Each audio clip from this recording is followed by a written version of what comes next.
Assalamualaikum warahmatullahi wabarakatuh. Perkenalkan, nama saya Abdul Malikur Razak Nasution dengan NIM 20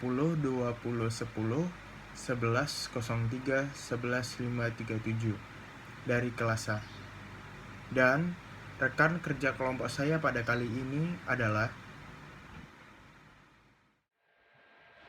Assalamualaikum warahmatullahi wabarakatuh. Perkenalkan, nama saya Afrizar Raka Kusuma, NIM akhir 536 dari kelas H Fakultas Hukum. Pada kesempatan kali ini kami akan menjelaskan beberapa materi yang ada dalam kriminologi. Selanjutnya saya akan menjelaskan dalam substansi yang pertama, yaitu tinjauan singkat tentang kejahatan dan kriminologi. Apa itu kejahatan? Kejahatan atau tindak kriminal merupakan salah satu bentuk dari perilaku menyimpang yang terdapat dalam masyarakat. Hampir dikatakan mustahil dan tidak mungkin masyarakat luput dari namanya kejahatan. Secara sempit, kejahatan dapat diartikan sebagai perilaku yang mengandung atau mempunyai nilai jahat. Contoh dari kejahatan yang dapat kita jumpai dalam kehidupan sehari-hari kita adalah penipuan, pencurian, penggelapan, sampai dengan pembunuhan dan pemerkosaan. Banyak faktor yang dapat memicu tindak kejahatan. Salah satu faktornya itu ekonomi. Dengan adanya faktor ekonomi atau keterbatasan ekonomi, seseorang akan rela melakukan apa saja untuk memenuhi kebutuhan ekonominya tersebut. Contoh kasus, ada seorang pria yang terlilit utang. Ia sudah jatuh tempo, sehingga demi untuk memenuhi utangnya itu, dia mencuri sampai menipu seorang. Itu sudah dapat dikatakan sebagai tindak kejahatan. Kejahatan sebagai masalah sosial tidak hanya merupakan masalah yang kita hadapi di Indonesia, tetapi juga di dunia. Sehingga kejahatan ini sudah dapat dikatakan sebagai fenomena internasional. Sehingga untuk mempelajari tentang hal kejahatan ini, muncullah ilmu pengetahuan yang bernama kriminologi. Kriminologi merupakan ilmu pengetahuan yang mempelajari tentang kejahatan. Secara bahasa, kriminologi berasal dari kata crime yang artinya kejahatan, dan yang kedua logos yang artinya ilmu pengetahuan. Sehingga dari pengertian itu kita dapat mengetahui kriminologi ini dapat diartikan sebagai ilmu pengetahuan tentang kejahatan. Istilah kriminologi itu sendiri pertama kali dipergunakan oleh ahli antropologi Prancis yang bernama Paul Topinard. Ada beberapa alasan mengapa kriminologi mengalami perkembangan. Yang pertama yaitu ada kesewenang-wenangan terhadap hukum pidana. Contoh kesewenang-wenangan itu apa saja ya? Yang pertama, ketidakpuasan terhadap hukum pidana, hukum acara pidana, dan sistem pemidanaan. Selanjutnya, ada juga yaitu penerapan metode statistik. Sebagai ilmu pengetahuan, kriminologi pasti memiliki objek kajian yang akan dibahas. Objek kajian yang dibahas dalam kriminologi itu antara lain adalah reaksi masyarakat dan hukum terhadap kejahatan, setiap pelanggaran pidana baik tertulis maupun tidak, dan penyebab maupun akibat dari kejahatan itu sendiri. Bonger membagi kriminologi menjadi dua, yaitu murni dan terapan. Kita akan membahas kriminologi dulu yang pertama. Kriminologi murni itu terbagi menjadi 5. Ada antropologi kriminal, sosiologi kriminal, psikologi kriminal, psikopatologi kriminal, dan penologi. Pertama kita bahas antropologi kriminal. Antropologi kriminal ini ialah ilmu pengetahuan tentang manusia yang jahat. Dalam hal ini kita dapat mengetahui tanda-tanda bagaimana sih bentuk fisik dari ciri-ciri dari seorang penjahat itu. Selanjutnya yang kedua, sosiologi kriminal. Sosiologi kriminal adalah ilmu pengetahuan tentang kejahatan sebagai suatu gejala di masyarakat. Dilihat dari masyarakat itu kejahatannya. Yang ketiga, psikologi kriminal. Psikologi kriminal adalah ilmu pengetahuan tentang penjahat yang dilihat dari sudut jiwanya. Jadi dilihat dari pelaku dari sisi psikologinya. Bagaimana kejiwaannya, apakah ada salah dalam kejiwaannya. Yang keempat ada psikopatologi kriminal. Psikopatologi kriminal ini tentang penjahat yang sakit jiwa. Mungkin psikopat yang membunuh orang dan mungkin memutilasi korbannya hanya untuk kepuasan dia sendiri. Yang kelima ada penologi. Penologi ini adalah tentang tumbuh dan berkembangnya hukuman. Selanjutnya menurut Bonger ini kan ada kriminologi terapan. Bedanya kriminologi terapan ini adalah ilmu pengetahuan, ilmu yang langsung dapat diterapkan. Dalam kriminologi terapan ini menurut Bonger dibagi menjadi 3, ada higienik kriminal, politik kriminal, dan kriminalistik. Pertama kita akan bahas apa itu higienik kriminal. Higienik kriminal adalah usaha pencegahan kejahatan. Contoh dari higienik kriminal ini, dalam lingkungan kita sering terjadi pencurian, sehingga untuk mencegahnya kita dapat membangun pos kamling.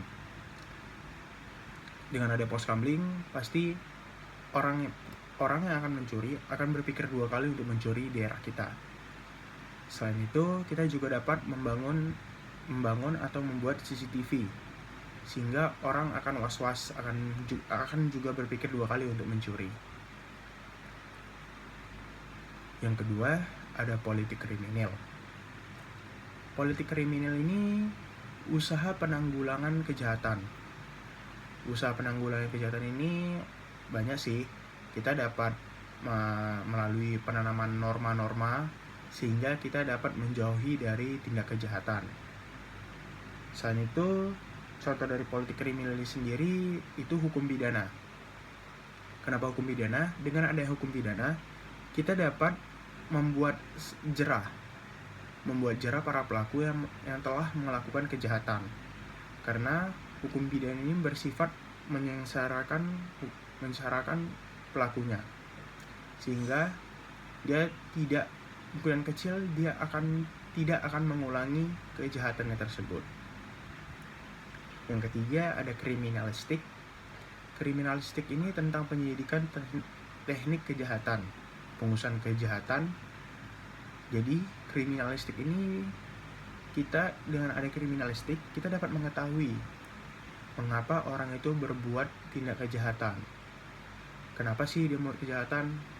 Apakah mungkin ada faktor ekonomi atau mungkin ada faktor kejiwaan dan lain-lain. Dalam kriminologi juga terdapat beberapa aliran. Yang pertama ada aliran klasik, aliran neoklasik, aliran positif, aliran tipologi, aliran kritis, aliran geografis. Yang ketujuh aliran sosialis, yang kedelapan aliran sosiologis, dan aliran social defense. Kita akan bahas dalam apa itu aliran klasik. Aliran klasik, dalam aliran ini manusia mempunyai kehendak yang bebas.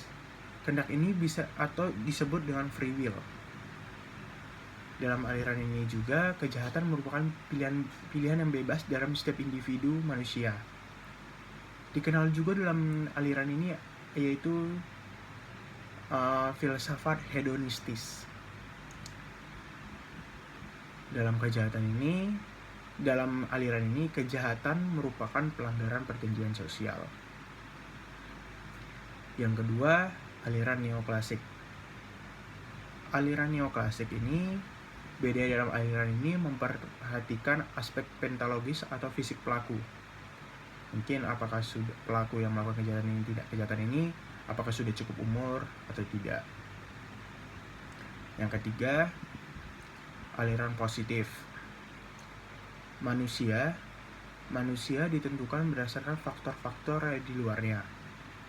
Faktor-faktor di luar ini yang dimaksud dalam aliran ini itu seperti kultural dan biologis. Yang keempat, ada aliran tipologi. Dalam aliran ini, penjahat dapat dilihat berdasarkan ciri-cirinya.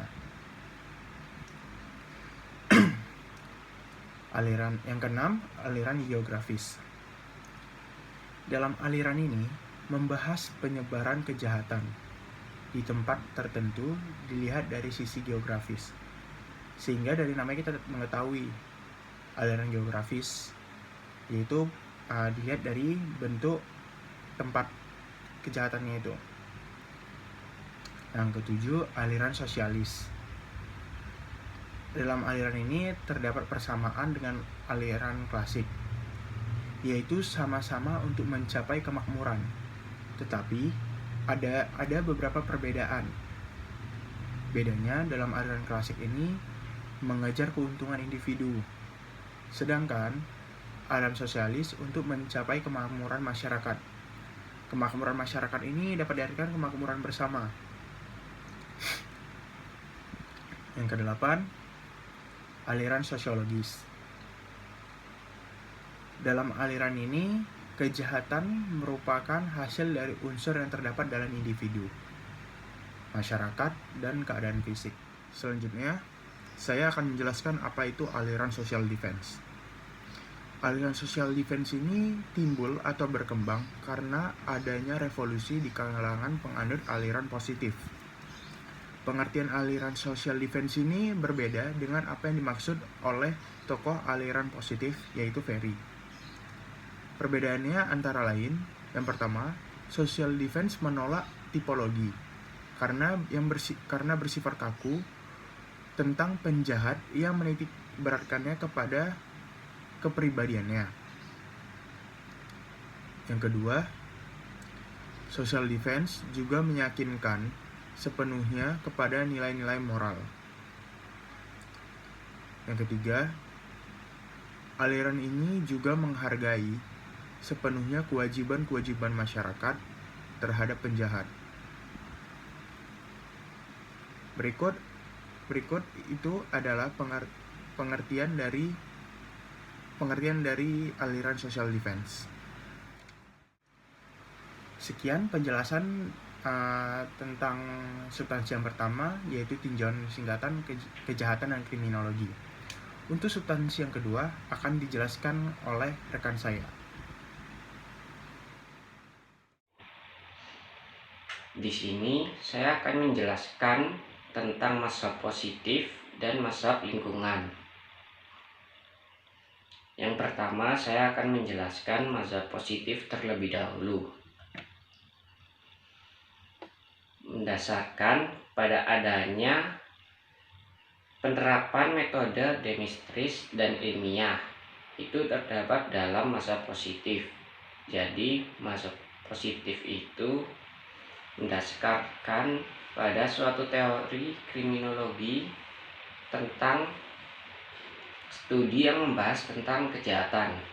Semua teori kriminologi ialah ilmu ilmiah yang muntakhir dan bersifat positif atau pasti. Itu yang dapat disebut sebagai mazhab positif. Sarjana yang mencari sebab mazhab positif kejahatan adalah Kasir Ambrosio, terkenal dengan karyanya Brown Kriminal. Berdasarkan teorinya, terdapat 3 golongan tipe kejahatan. Yang pertama yaitu Brown Kriminal. Ambrosio mempublikasikan hasil penyelidikan dalam karya utamanya atau The Criminal Man yang pertama kali diterbitkan pada tahun 1876.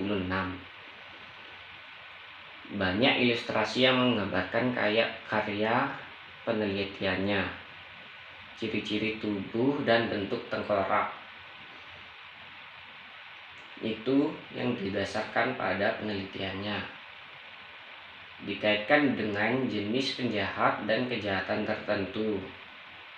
Terbukti dalam keyakinan bahwa penjahat memiliki tipe antagonis yang berbeda atau homo delinquens. Tipe ini adalah atafisik, yaitu tipe manusia yang sebelumnya dan lebih primitif, yang telah mengalami kemunduran dalam evolusi, yang tidak bermoral dan didorong oleh naluri dia malas, tidak peka terhadap rasa sakit, sia-sia, memiliki mata juling, suka tato, dahi surut, otak kecil, menggunakan bahasa Bangkok, dan sebagainya.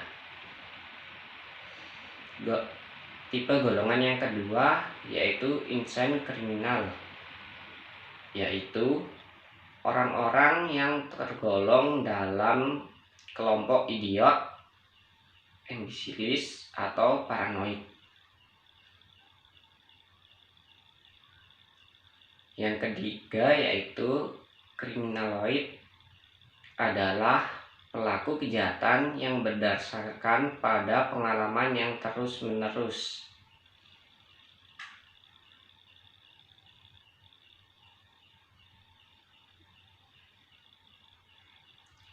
Enrico Ferri menekankan pada adanya hubungan yang erat antara faktor-faktor ekonomi, sosial, dan politik. Kejahatan disebabkan oleh sebagian besar faktor-faktor fisik yang tergolong dalam antropologis dan sosial. Dan Gafurlo, kejahatan disebabkan karena luka pada pikiran moral dan ketidakmampuan untuk menyesuaikan diri dengan masyarakat atau lingkungan.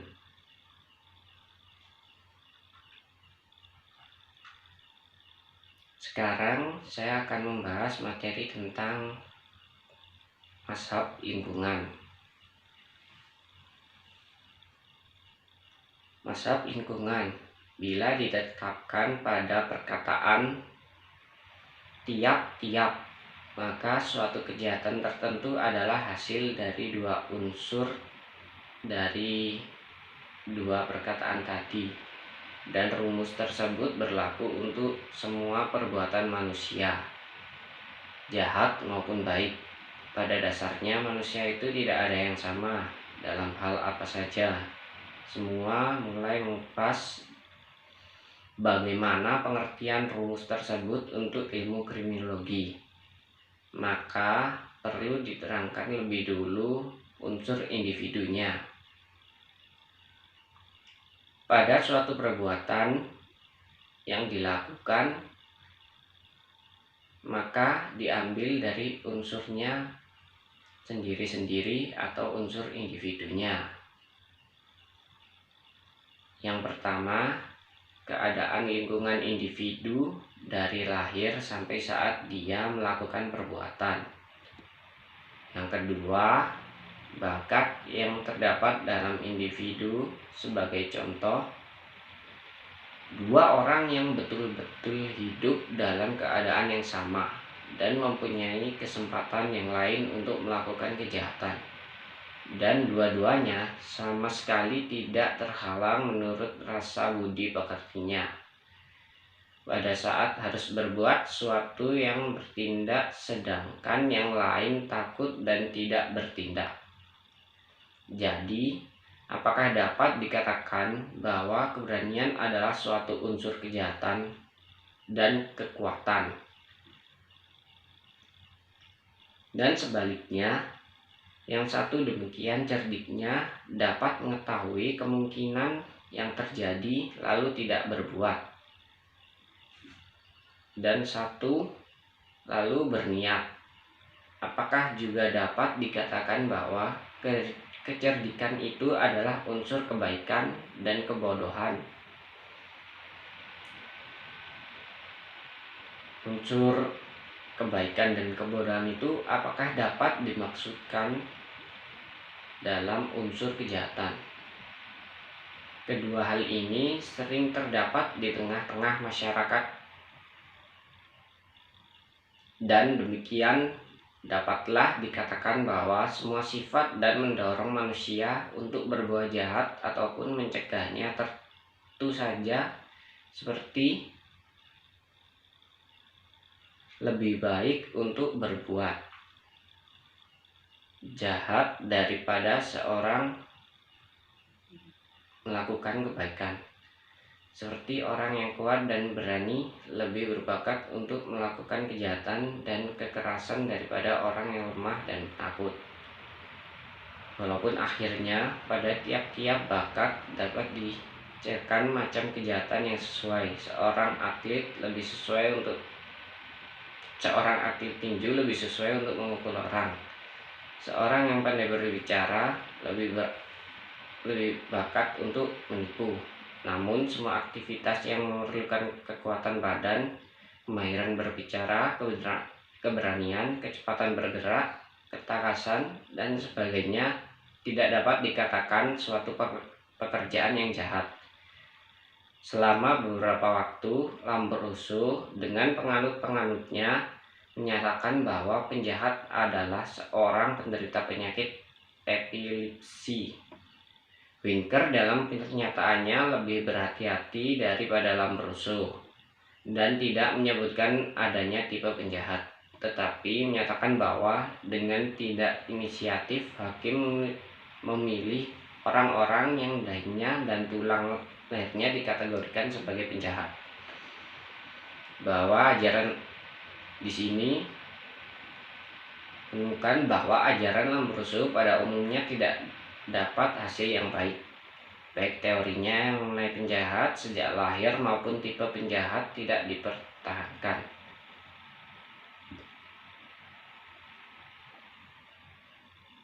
Mazhab Perancis atau lingkungan. Ketika Lambrusco dengan penganutnya mengajukan ajaran tentang kejahatan yang bercorak antropologi pada tahun 70-an dari abad ke-19, sejak pemulaan dunia kedokteran Prancis sudah menentangnya. Tokoh yang terkemuka ialah Al-Sasini. Mulai dari tahun 1843 sampai 1924 sudah menolak hipotesa atavisme. Ia merumuskan ajaran mazhab lingkungan sebagai berikut. Yang penting adalah keadaan sosial sekelilingnya. Keadaan sekeliling kita adalah suatu pemberian untuk kejahatan.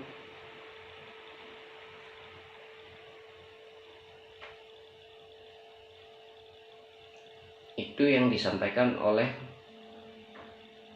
Al-Sasni di dalam mazhab lingkungan. Untuk membahas materi subbab 3, kita akan mengadakan sesi tanya jawab. Apa sih sosiokultural itu? Teori sosiokultural adalah teori yang muncul dalam psikologi yang membahas kontribusi penting yang diberikan masyarakat terhadap perkembangan individu. Teori ini menekankan interaksi antara orang-orang yang sedang berkembang dan budayanya di mana mereka hidup. Teori sosiokultural juga menyatakan bahwa pembelajaran manusia sebagian besar merupakan proses sosial. Lalu, siapa sih penemunya?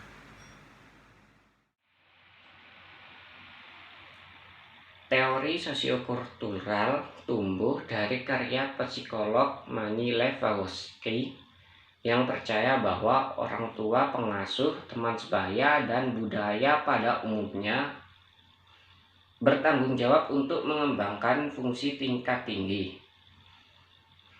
Menurut Vygotsky, pembelajaran memiliki dasar dalam berinteraksi dengan orang lain. Setelah itu, informasi tersebut kemudian diintegritaskan pada tingkat individu. Teori ini berfokus pada apa ya? Teori sosiokultural tidak hanya berfokus pada bagaimana orang dewasa dan teman sebaya mempengaruhi pembelajaran individu, tetapi juga pada bagaimana kepercayaan dan sikap budaya mempengaruhi bagaimana pembelajaran berlangsung. Menurut Vygotsky, anak-anak dilahirkan dengan kendala biologis dasar di pikiran mereka. Setiap budaya bagaimanapun menyediakan alat adaptasi intelektual. Alat ini memungkinkan anak-anak untuk menggunakan kemampuan mereka dengan cara yang adaptif dan budaya tempat mereka tinggal. Misal, sementara satu budaya mungkin menekankan strategi memori seperti mencatat, budaya lain menekankan memori alat seperti mengingat atau hafalan. Dalam teksnya, Perkembangan Sosial dan Kepribadian, David Shafir menjelaskan bahwa sementara Piaget percaya bahwa perkembangan kognitif cukup universal, Vygotsky percaya bahwa setiap budaya menghadirkan yang unik.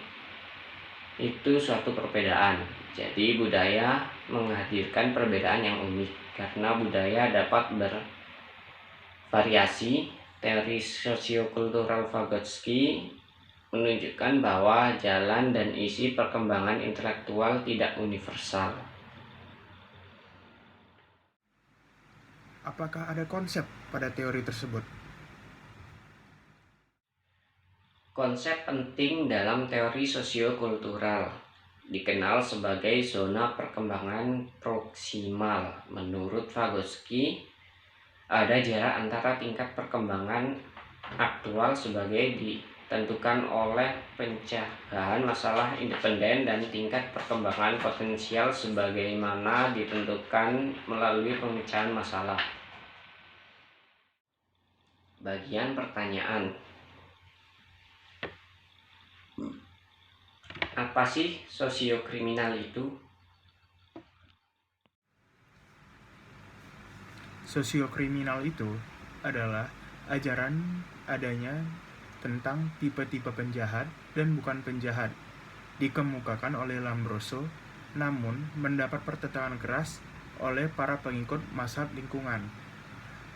Mazhab lingkungan telah berkembang sejak abad 19 di Perancis. Menurut mazhab ini, hanya lingkungan satu-satunya acuan yang membekas kepada kepribadian seseorang, sehingga setiap orang itu ditentukan baik atau buruknya tergantung oleh lingkungannya, bukan bakatnya. Dan siapa sih tokohnya? Tokohnya adalah Lakasakni. Dengan semboyannya, dunia atau lingkungan lebih bertanggung jawab tentang jadinya diri saya sendiri daripada saya sendiri. Maksud dari semboyan ini adalah berarti tingkah laku manusia dibentuk oleh lingkungan sampai pada kesimpulan kejahatan-kejahatan yang dilakukan seseorang. Terus, apa saja faktor yang mendorong?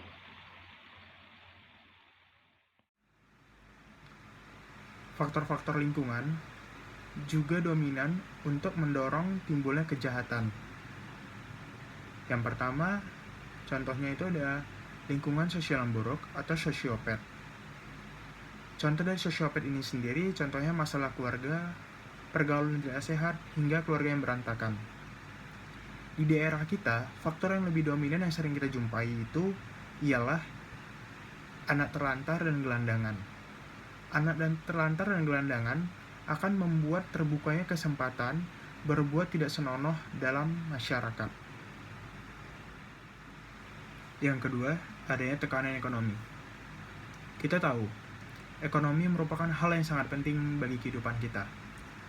dengan adanya kondisi atau perubahan ekonomi pasti akan mempengaruhi sesuatu. Begitu juga dengan kejahatan. Contohnya, terkadang seorang yang miskin rela berbuat apa saja untuk memenuhi kebutuhan ekonominya, sehingga dia berbuat kejahatan. Dia rela mencuri hingga juga membunuh. Itulah hasil video tanya jawab kami yang bertujuan untuk menjelaskan substansi yang ketiga.